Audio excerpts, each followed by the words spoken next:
Hey, what's up, you guys? It's Tati with another review of ROH TV.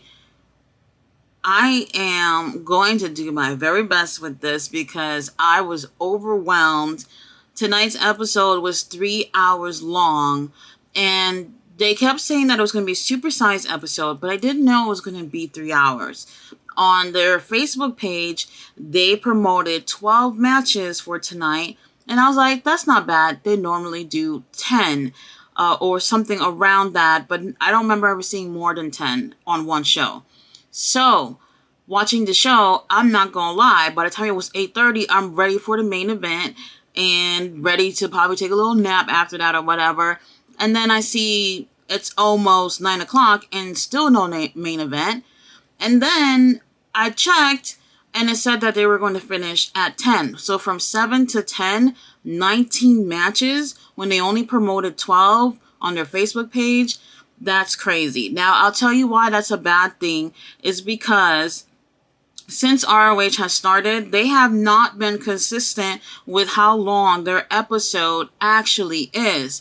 I do think that with the first episode, people speculated that it would be 2 hours, which I think is a great thing. 2 hours is perfect. Now, since then, we've had 1 hour episodes. We've had episodes between an hour and 2 hours or whatnot. And then today, 3 hours.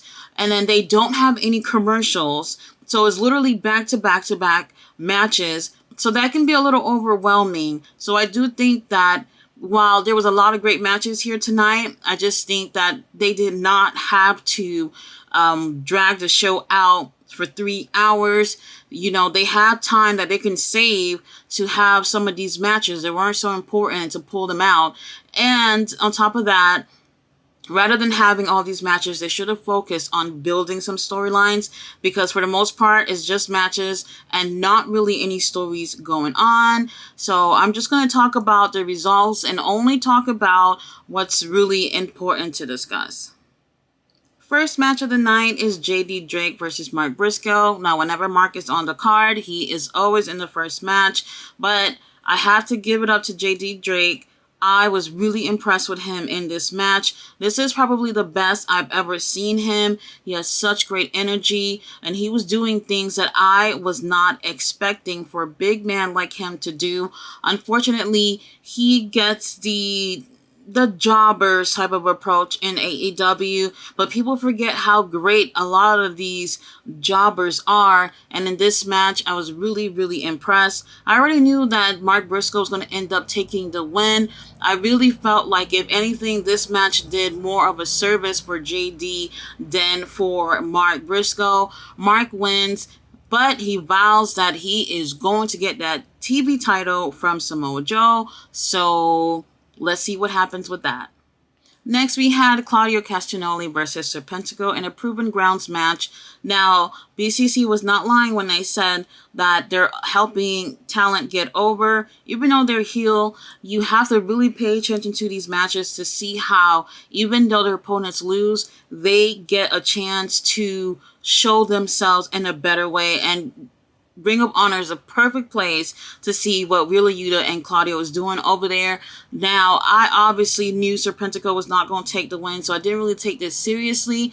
However, we did get a really good showing of Serpentico in this match, but Claudio was just too much of a match for him. Claudio ended up hitting him with like maybe 8 short arm clotheslines before Serpentico was just over, and Claudio takes the win. After that, we do have Kiera versus Vert Vixen. I think this is a really great match for the ladies. I'm glad that they got Kiera going on over there, because she really wasn't doing anything after the whole baddies situation.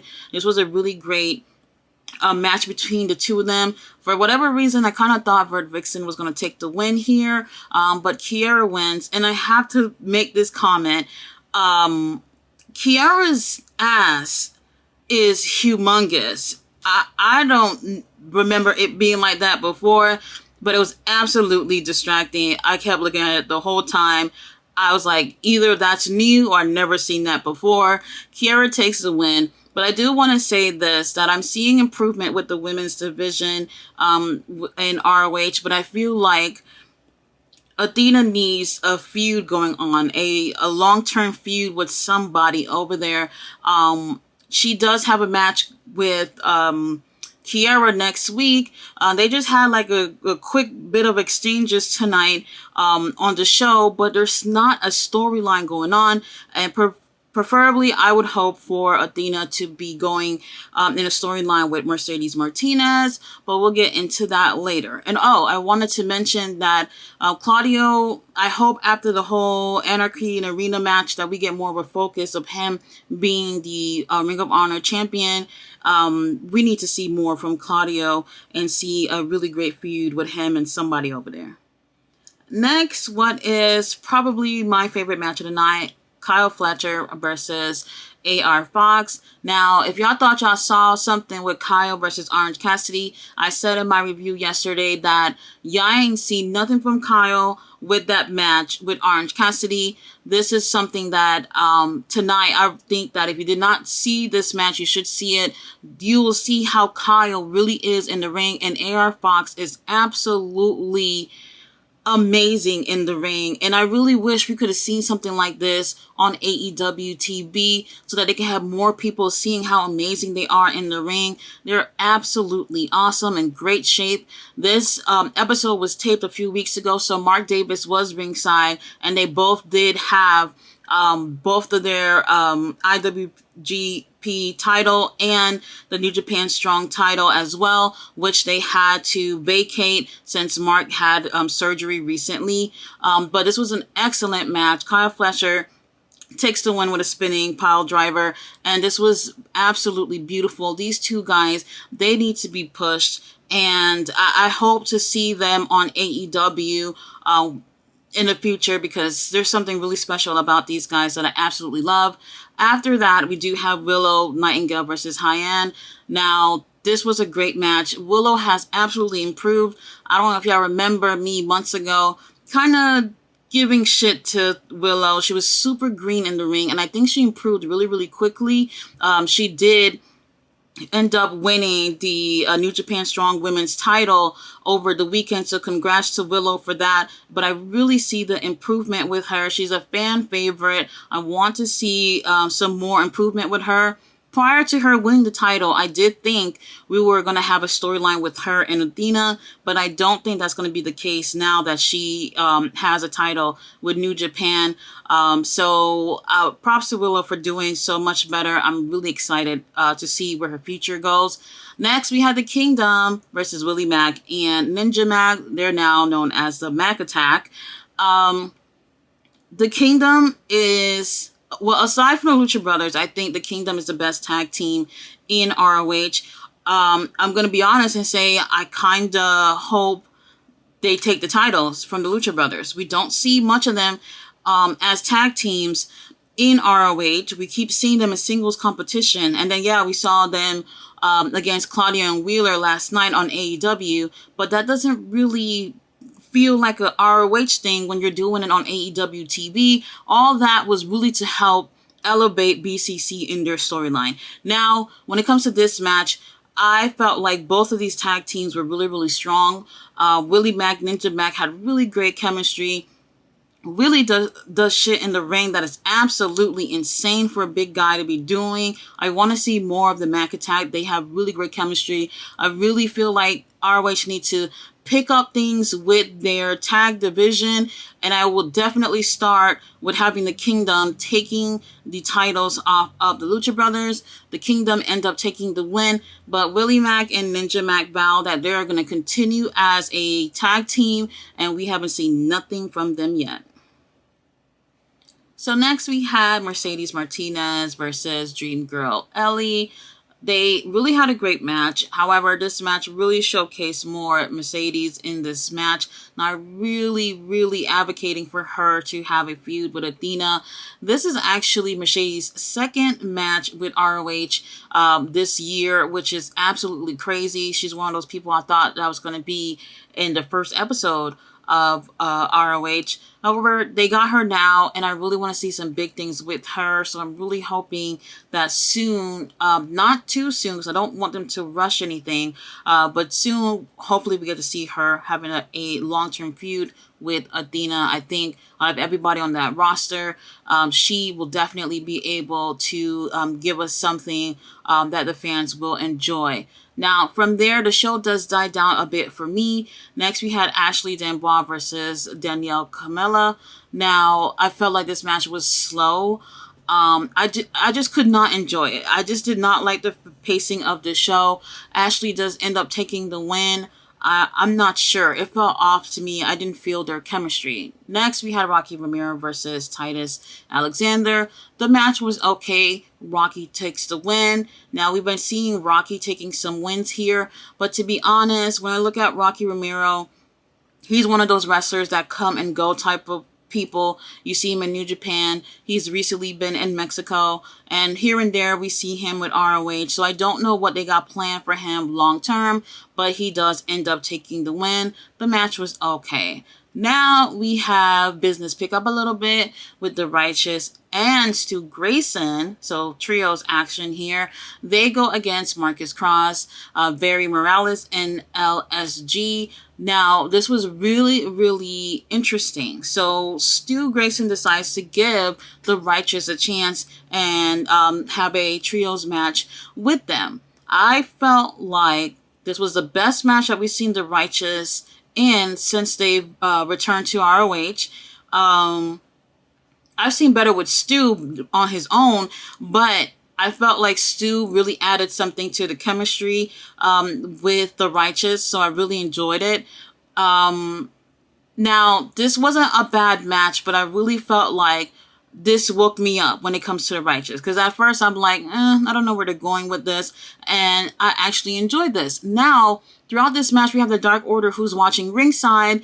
And they seem to be really perplexed. Like, bro, like, what you doing over there? You're part of the Dark Order. You're supposed to be with us. But I really felt like Stu had a really great match teaming up with the Righteous. So how things will play out, I'm not really sure.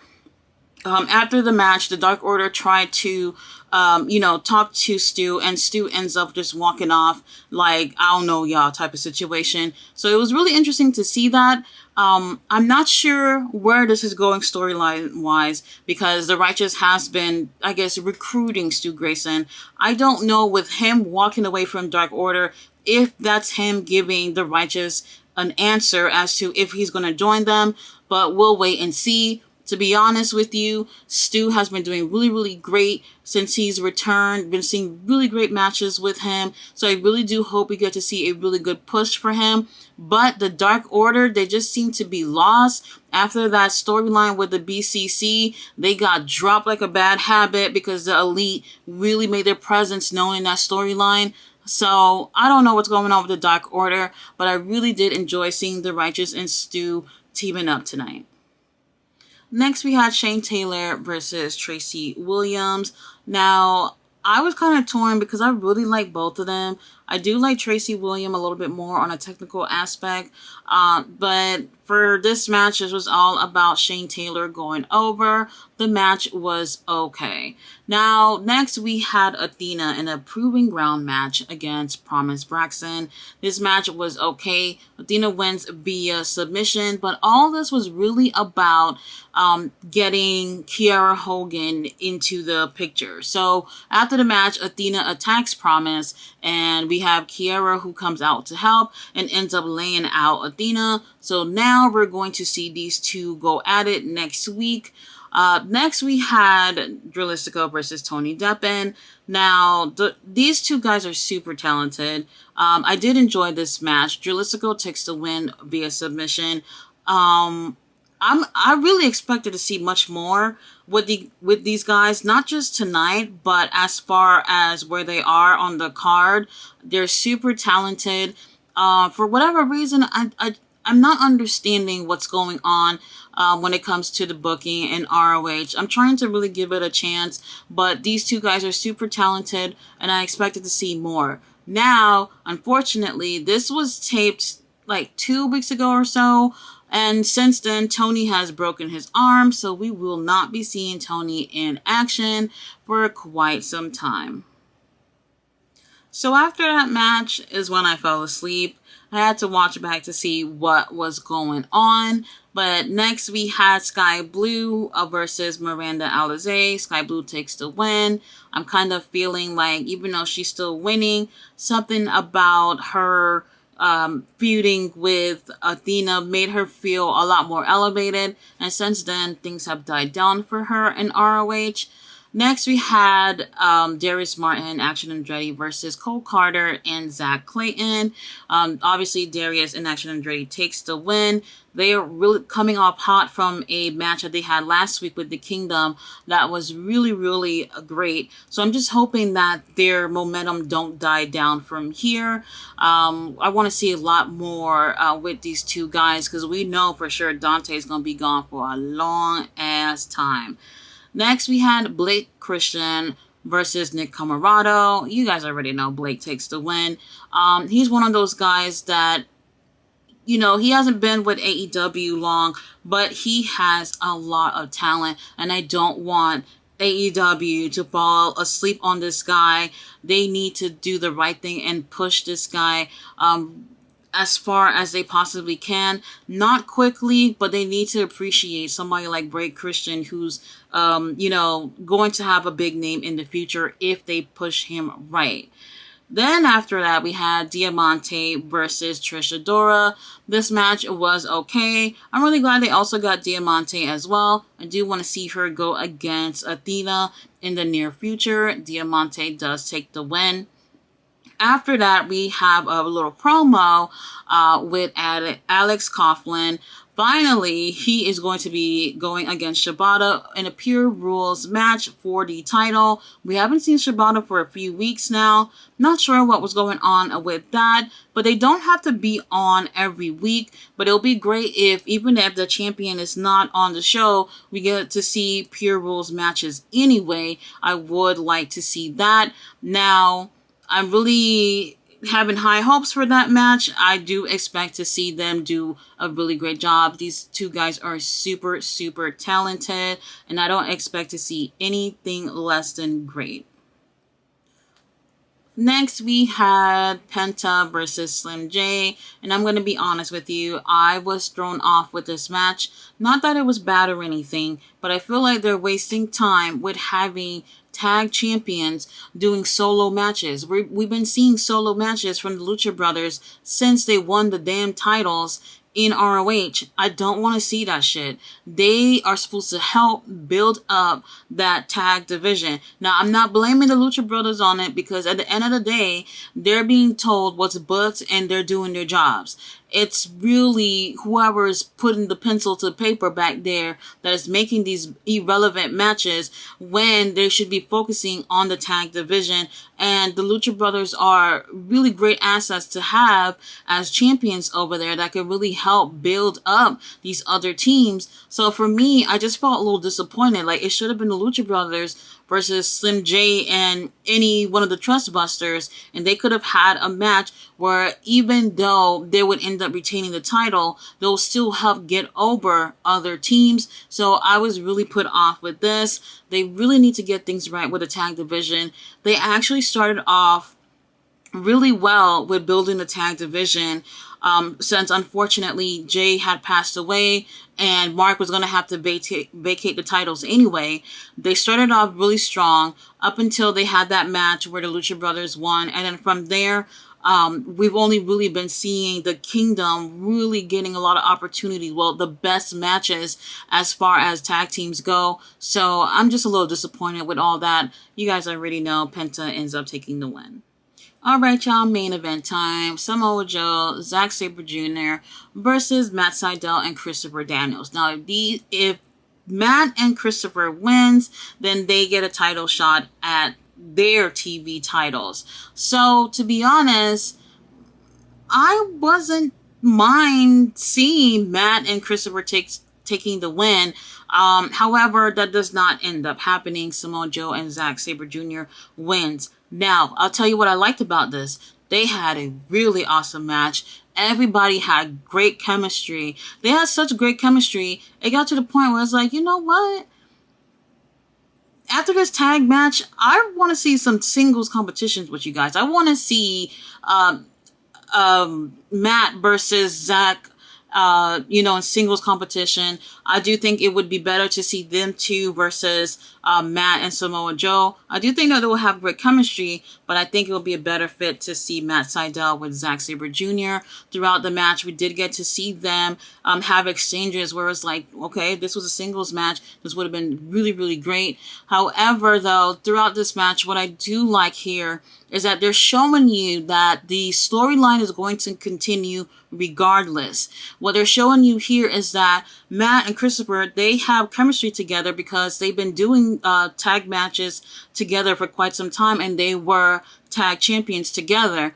Versus Samoa Joe and Zack Sabre Jr., they don't have that experience together. And they're both are TV champions, and they both think they're better than the other. And at times during this match, you see the other is showing the other that they're better than them in some type of way in the ring. So now they're showing you that at some point, it's going to be Samoa Joe versus Zack Sabre Jr. and whoever's the king of TV or whatever. Now, they're going to go that route. I'm pretty sure.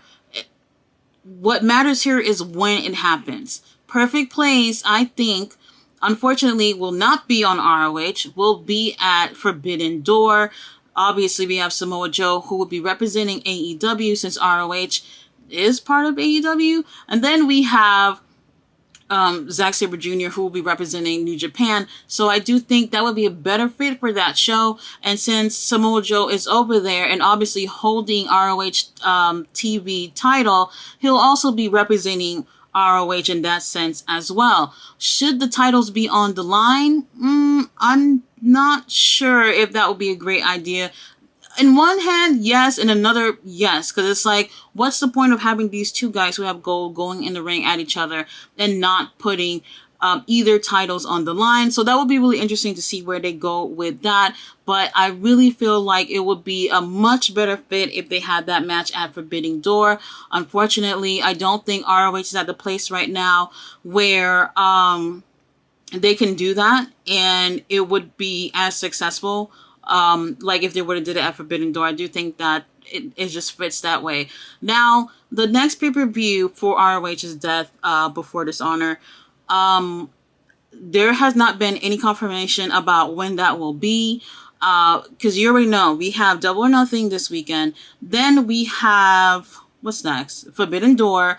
And then in August, we have All In. And then we have All Out. It's a lot of shit going on. So, if anything, Death Before Dishonor will have to be in July. To be honest, I think it's just too much going on, especially since we haven't really started getting anything with New Japan storylines going on yet. So, I'm not sure what's going to happen with the ROH pay-per-view, but if they end up doing it, it's going to have to be in July because there's nothing penciled in during that time. So, there's some time to get some of these storylines to go. I feel like moving forward, we need to focus on everybody who has a title over there, including Claudio Castagnoli. I know he's doing his thing with the BCC, but we don't have anything concrete going on with that. That's the biggest prize over there. We need to see more of a storyline going on. Yes, we do see Claudio more often than not over there, but hey, we need these storylines to have people invested into these shows. Either way, I did enjoy it, but it was way too long. Guys, go back, watch the main event. I do recommend checking out Athena on there, seeing Mercedes match. Definitely the opening show. I really do think that it will change your mind about JD Drake if you have not had like a positive take on him. Let's see, what other match? Oh, The Righteous. I would recommend watching it. Even though the match wasn't all that, I do think seeing the chemistry with The Righteous and Stu Grayson in that match is something to look out for. Maybe we'll end up seeing them, in the future as a real 6-man tag. Another one, definitely, Kyle Fletcher versus AR Fox was, that and the main event were like probably a tie for me. Go out your way to see that. This really shows how Kyle Fletcher is as a wrestler, and also AR Fox, super talented guys. Guys, thanks so much for watching my review. I'll be back tomorrow with my review for Rampage. Bye.